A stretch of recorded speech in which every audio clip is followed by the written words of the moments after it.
Have you done any studies on housing? I mean, that you might want to reference or whatever, because Raleigh, we've done studies Sure. in Raleigh market. Yeah. We found that there's great opportunities here in the Sure. Rocky Mount area now because it's so there's underdeveloped areas here Yeah. that are in need of it. And so we feel like Rocky Mount is a great area because price points have gone so high in downtown Raleigh Right. that this is looking like a viable option. It's only 35 minutes out That's on right. 64 bypass. Absolutely. My house, my doorstep to downtown Raleigh, 35, 40 minutes. 35, 40 minutes. And I don't think people realize that. I do, because I used to, You know? pre-COVID, we'd probably spend 3-4 times a day, a week in Raleigh, just because a lot of people that do healthcare requires state governmental approval and so on Yeah. and so forth. But yeah. Yeah, and that's an attractive thing. Yeah. We've really been attracted to the fact that their infrastructure is set up. I mean, there's a train system that runs right through Main Street. Yeah. Amtrak runs 4 times a day. Yeah. How could we utilize that for commute or people coming from Virginia and DC or Raleigh? Well, frankly, when I have a meeting in Washington, that's what I do. I hop on the train because it's easy. It takes you to downtown, to Union Station, and most of any reason I'm going up there is normally a convention or some sort of conference, and it's almost always around the hill. So, boom, there you are. Right. You know? I mean, Raleigh's been wanting to get one of those for forever. They don't have it in place, and here we are at Rocky Mountain. It's there. Right. How do we make good use of that and encourage people to start, traveling to have that commuter system? Well, what's funny is because when DME was moving in, David Ferris, along with some others, had kind of tried to figure out, well, how do we get folks back and forth from Raleigh? And they're working on basically a transit with a bus line, but with Wi-Fi, with comfortable seats, call it first class seating, Wi-Fi, that you go back and forth several times a day. Right. I think that could have some legs. I'll be interested to see where they are on that particular project, but as a connector even to Rocky Mount, because you take the train to Raleigh and you got to connect somewhere. Yeah. I mean, you might go to Charlotte, I suppose, but if you're going north and south, you got to connect in somewhere else. Exactly. Whether it's Charlotte, whether it's here, whether it's Smithfield. Yeah, yeah. And we've been talking about that for the last couple years now. Originally, Dylan Bunch with Providence Bank had been telling us, "Hey, you got to check out Rocky Mount. You got to get down here. Your team's got to see what's down in Rocky Mount." So he was pretty much he was pushing it. He was the catalyst that got us to take a look at Rocky Mount. Well, that's interesting. Yeah, we were. He financed. They financed the Postel project. We had We had 8 houses, kind of infill lots, but we started to acquire multiple ones on the street, and then we started to acquire some on the other street, and we didn't want to start till we had enough to where we can make an effective change and change the landscaping of that area, because it was a little bit of a rough pocket. Well, yeah, so that's always the problem, right? I mean, I've got the money, I want to develop it, but I need control of the area sufficient to be able to make sure my product, when I invest in my product, I can at least get a return on it. Exactly. And people are going to be interested in moving there because of what's around it and the surrounding houses. We needed enough. When you got site control, you change the narrative of how the product looks and what's around it, and then people become more interested in moving over there. That's right. And then 2 other builders came in and they purchased maybe 4 or 5. So now we're looking at about 13. That's a game changer on the street. A lot of them were old abandoned duplexes, so we didn't have any displacement, which was good. Yeah. These were old eyesores.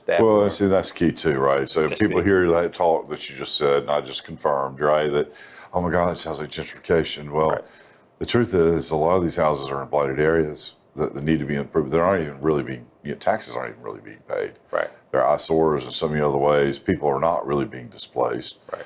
And it doesn't mean that you have to displace Miss Joe, Miss May, Miss next door. You can work around that. Right, and that's what we did. And so now instead of looking across the street and seeing the old abandoned duplex, you've got mom, dad, or husband and wife letting their daughter play out in the front yard, riding the bike up and down the street. It's not an eyesore anymore. And that never would have happened prior to the redevelopment, if you will. Exactly.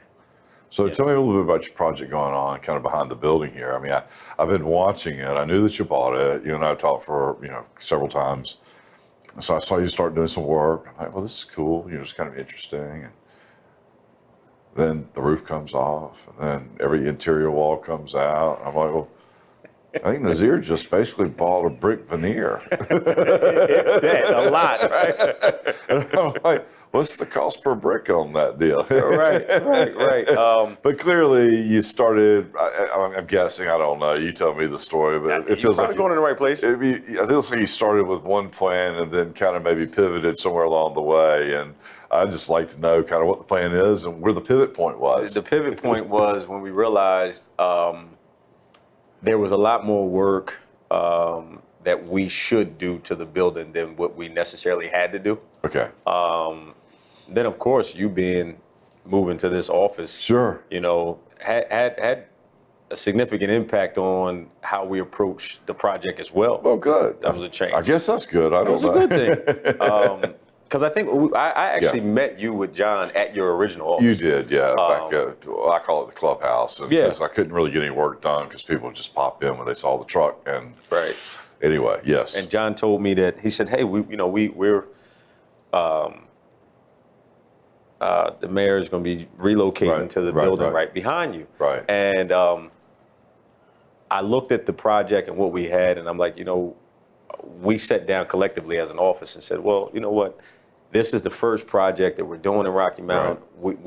We plan on being here for the long term. Sure. We want to be here to stay. Let's invest a little further than what we anticipated doing. I think it'll pay hugely on the back end. It may cost us more, but let's put a product out there that we can really be proud of. Right. It's right behind your office. Our initiative is to create better housing, bring a product that's a cut above the standard and say, let's put that product out there and bring something that's really nice opposed to kind of maybe dialing it down a little bit more. And then also trying to repurpose some of the existing structure. Because it would have been easy to tear the whole thing down and build back up. Sure would. But there's a lot of rich But history. it's kind of cool looking. I like the facade. I don't know how old the building is, but it's, we used to have a training center there a long time ago. Yeah. But anyway, so we've got buildings like that in Raleigh that we've repurposed. There's a few big buildings that are old, and so when you mix that old with that new, you kind of combine rich history with new modern tones, that industrial kind of feel that you get, and then it's you want to be respectful to what was, and then also bring things up to what is current today. Right. So we wanted to update systems, electric, plumbing, heating, and air, but you still want to have some of that old historic charm. Sure, I get it. And so I said, you know what? We all decided to say, let's really make it, nice. So that's why. Oh, cool. We totally redid it. Well, like I said, I was watching. Like, all right, well, there goes the roof. I didn't see that one coming. Right. All the interior walls. There goes that. I didn't see that one coming either. But I do think you're in a great little location there, though. Because there's not a whole lot of residential around you. It's like a lot of commercial. You're really close to downtown. I do think that. When we get into a post-COVID world, that we'll start seeing some more shops develop and some more small retail. And then I love what I call a little rainbow row here, at least from my vantage point from my window. There's some houses that need probably a little bit more extra attention, but it's nice looking and it feels like a good starting point to open it up a little bit. It's going to be a great project. We got 13 residential studios that are going to be there, single family studio units, 1-bedroom, 2-bedroom units. Okay. Then on the last bay, that's going to be a commercial space, which is going to be a rooftop bar and grill. Okay, cool. So we've got a couple letters of intent of folks that are interested in taking that space. Fantastic. So it'll be an attractive feature to the residential. We plan on doing some exterior hardscape outside, some bench seating, some umbrellas where you can sit outside, eat, have a drink. Sure. The rooftop obviously is going to be attractive. You can sit up on the roof, eat, entertain. And then it kind of synergistically works together with the tenants and the restaurant, so they kind of feed off each other. And me, because I do like to walk around downtown and eat. I mean, I'll frequent a lot of our little restaurants, so have one back across the parking lot would be fabulous. Sure. You walk right across. Right across, and it would just make a big difference in my life. So that'll be a win-win for everybody. And maybe an early cocktail, you never know, right? It never hurts. So what other projects you got going on? We've got a couple other projects that we're working on here in Rocky Mount. Yeah, sure. We've got Grace Street. There's another property on Grace that is going to be very similar to the one that we're doing on Pearl. Okay, so where on Grace Street is this? It's actually a rock toss away from it. It's actually right up the street from it. Okay, so Grace Street really is the next street over behind you. If you come to Pearl, make that first right. If you look off to the far left of that, there's a property right there. Okay, sure. That's actually going to be very similar to what we're doing on Pearl, but it's not going to have a commercial component to it. It's going to be all mainly residential. Okay. So we've got that. Right. We've got 3 commercial buildings on Main Street. Okay. So you don't necessarily have site control, but you've got enough density that you'll have real influence in the area that you're developing right now. Sure. That project there is going to be the largest of them all. I think the building we've got is about 18,000 square feet between the 3. Right. They're all consistently together. Okay. So our long-term goal or plan for that is to do 12 12 luxury condominiums at the top. Good. And then maybe a food court and a food hall down the bottom. Okay. That's pre-COVID conversation. No. So well, and I think it comes back. I think come back. I think it just takes a while at this point. It'll take a little while. We've done some feasibility studies, Right. some general sketches and architect layouts Right. of what it could be. And we've got some similar stuff like that also in Raleigh, some food halls Right. that worked really well, and some mixed use projects that got residential and commercial presence on them. We like that project and that product, especially here because it will drive employment. It also drives office space and entertainment. And so it gives you a triple threat of what you can offer in one centralized space to kind of draw people to these main attractions. Work, live, kind of space. And that's really where I think we're going. And I think COVID, if nothing else, has emphasized a need for some of that. Sure. So tell me about the food court or food hall, however you want to phrase it. Who are you looking to occupy that? I mean, is that going to be, are you looking for entrepreneurs, folks saying, hey, look, I want to get in the business? Are you looking for established folks or a combination or a combination? Sure. Yeah, a combination of both. Some established companies that are already doing something that may want another location. Because we want it to be kind of like a cool, rustic food truck kind of concept. Sure. Right. So if you have a big brick and mortar and you don't want something in addition to that large brick and mortar, kind of a small kiosk kind of structure, Sure. We'll have 10 or 12 or 15 of those type of restaurants that offer pizzeria, tapas and tacos, Sure. or a place to get pastries, or boutique type setups that offer food and drinks and beer and wine, a bar, something where you can go and sit down and relax, grab a bite to eat and entertain. So what kind of timeline do you think you're working off on the development here? I know you've started one project, and I'm just kind of learning about the others, but I mean, what's your internal thought? Pearl Street right now, we're looking to have something up in this summer. This summer, we'd like to have some product on the ground to actually get ready to start marketing for lease. So you're sprinting now. You're not. We're sprinting. Yeah, you're out of the blocks. It's time to go now. Yeah, okay. It's time to go. We got slowed down a little bit, of course, with COVID, and we were finishing up a subdivision in Raleigh too. Okay. We had a single-family subdivision that we were wrapping up, that we were closing out. So we've sold the last house in that subdivision. Right. That went really, really well. Good. We did the development and the vertical construction on that. We got our last house under contract last week, so we've got one more to be done, so we can concentrate on that. Congratulations. Thank you. And what I know about development is you make all your money the last couple that you develop. So you've got your payday. That's right. That's right. It was a long ride. We did development and then vertical and then the sale process, and so now we can dedicate more of our manpower and our focus in the Rocky Mountain. And that actually leads me to one of the things that we want to focus on more, which we had that at the forefront from the very beginning. We want to employ local contractors here in Rocky Mount. We think that would be a great introduction from us coming from the Raleigh market to Rocky Mount. And it's come with its, I'll say, challenges. Sure. Simply because we don't have the relationships here at Rocky Mount, and trying to establish them on a somewhat trial and error basis can be a little bit risky.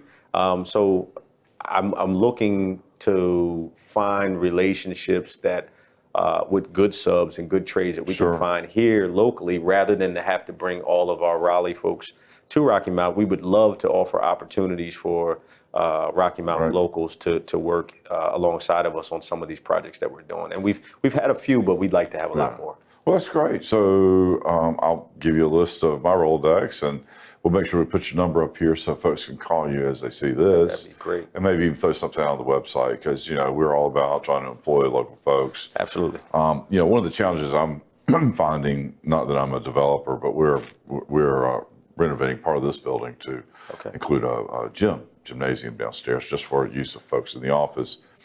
And folks are just busy. I mean, housing is hot right now. So I thought, wow, this will be easy. I'll find 20 people. It was kind of a hard job to find the GC to really get the thing going. Oh yeah, big I was surprised at that. Big time.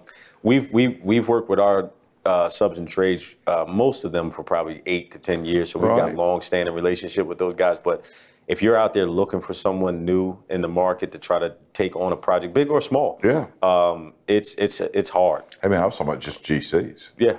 Just trying to get the man who's got the subs in the relationship, and that was not as easy as I'd hoped to either. It's not. Because I don't want to be the guy lining people up at 9 o'clock at night to come here tomorrow because the plumbing's going to be ready. You don't want to do that. I've lived that from a second perspective, and I just don't want to do that. You're not missing anything. I know I'm not.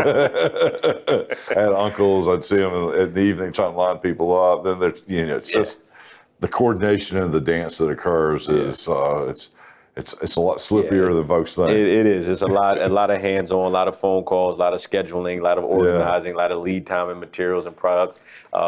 Some say it's a glorified babysitter sometimes. It's a lot of hands-on. It's only a babysitter you can find the kids to watch. I mean, that's a part of the problem too, right? That's right. That could be a challenge. With the market the way that it is, real estate, fortunately, has been one of those markets that have kept soaring through these times. Even with being essential business, we never really had to stop working completely. Slowed it down, of course, production, and we've had to pivot and make adjustments. But I think there was a period of time folks didn't really know what was going to happen. Whether there was going to be a real slowdown, and the uncertainty. And it makes sense in retrospect why it's hot. Folks are living at home, so if I can't travel, and I'm going to be spending a disproportionate amount of my time at home, and I'm working from home, well, maybe it's time to upgrade my home. Sure. Because that's where I'm living. That's literally where I'm living and working. There's a whole host of reasons that people have picked up on the construction side. Some of our electricians that were just doing electrical have picked up on pools. They are literally putting a pool in every house that they come in contact with because people are home more. Well, yeah. They need a reason to entertain or do something at the house. Home theaters or home gyms or home offices are a big attraction. We've even changed our architect models and the type of houses that we're putting out right now currently, because the interest level for those type of things that I just mentioned, there's a huge demand for them now. And so if you have an existing house, you're adding that. And if you're building a new house, you want that feature in it. Well, and I'm even seeing in some, in the Raleigh market, the Charlotte market, some of the larger markets, where large neighborhoods are actually developing schools, charter schools, for the neighborhood as a way to draw people into those particular areas. In the subdivision, I mean, it's not exclusive to it, but that becomes the sales component to that, which I find to be interesting too, and maybe even provides an opportunity to provide some neighborhood schooling and even in neighborhoods within developed communities. That's happening, and then you've got a ton of homeschooling going on. So you need a workstation environment where the kids can actually sit and concentrate and focus. Everybody's homeschooling right now, whether or not you can put that on your resume now. Homeschooler. Everybody's homeschooling right now. That's right. You can put that down and put it on your resume. I am a second grade teacher. That's right. Not certified. Not certified. But I have done it. But I've done it. And so that's that's been fun and challenging all at the same time. So what do you like to see in Rocky Mount? You think we might bring more entrepreneurs or more of the clientele that you're looking for, and you're in selling your product? Well, I think a lot of these folks exist. I think it's here. Yeah. I think we have a fairly large unemployment rate that I think we need to work toward trying to change, and I believe that we will. But I mean, what are you seeing in the community? Well, I think that success of a city happens. A big portion is created through development and infrastructure. Right. So, one of the things that we've been able to do in other areas that we focused in are,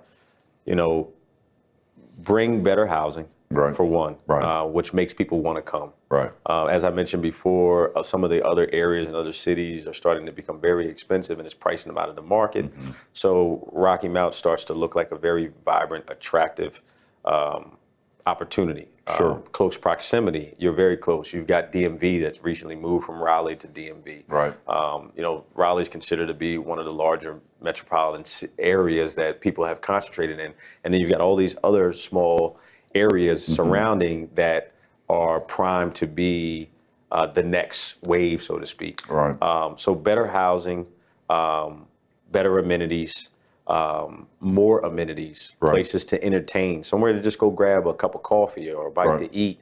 And so we're really big on live, work, play. Sure. So we kind of cover the whole spectrum of find great housing or provide great housing, mm-hmm. then also provide job opportunities, and right. then provide office for employment and work, and then also place where people can go entertain, grab mm-hmm. a slice of pizza or grab some ice cream or take the kids to the park.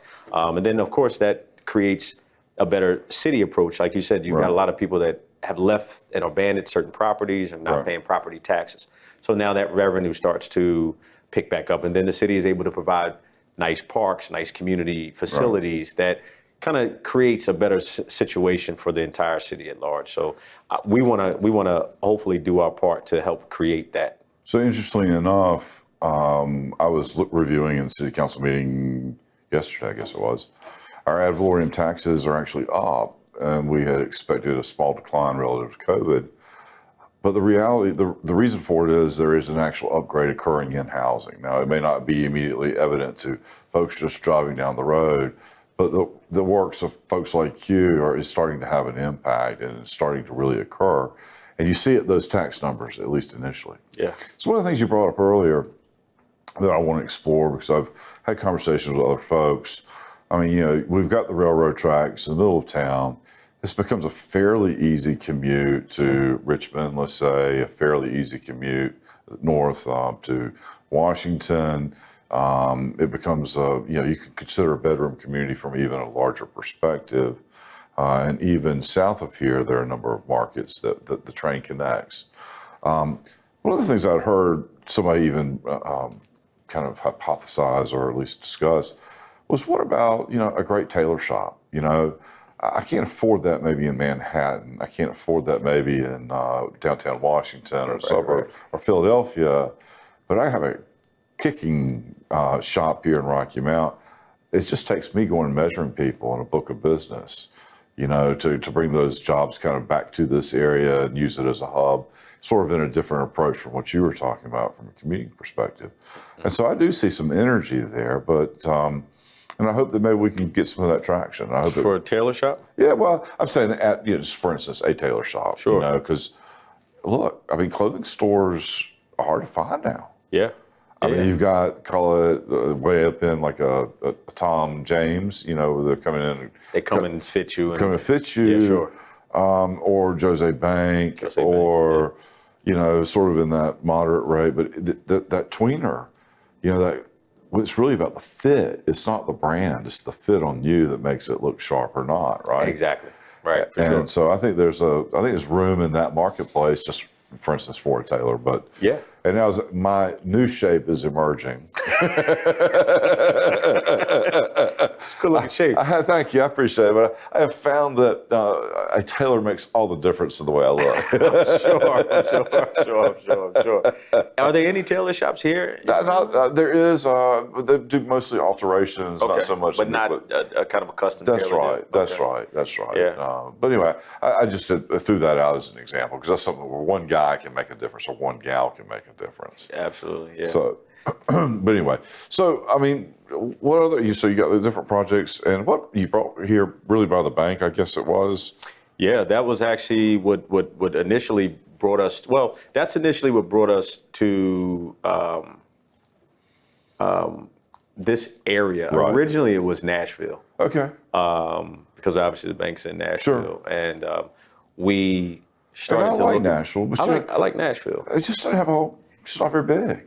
No, it's not very big. It doesn't lend to some of the things that are already in place here. So as we got to Nashville and we started to kind of venture out, we started to really take a hard look at Rocky Mount, the Nash County and Edgecombe County area, and that became more attractive to us in an area that made more sense for us to kind of focus in on. Some of the things that were there that are here, kind of lend to what we want to focus on. Sure. So that's how we got here, and then we kind of just ventured out. I got you. Yeah. Well, look, I want to thank you for coming and sharing. I want to thank you for being here in Rocky Mount. Thank you and for contributing to the fabric of the community and for the things that you're doing here.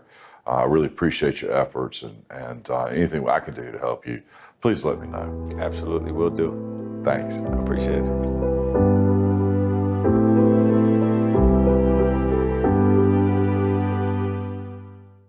Hi, this is Mayor Sandy Roberson. I'd like to take a moment to thank the sponsors of the Mayor's Brief: Tharrington's Auto Works and Collision Center, Rocky Mount Radiator, and Davenport Auto Park.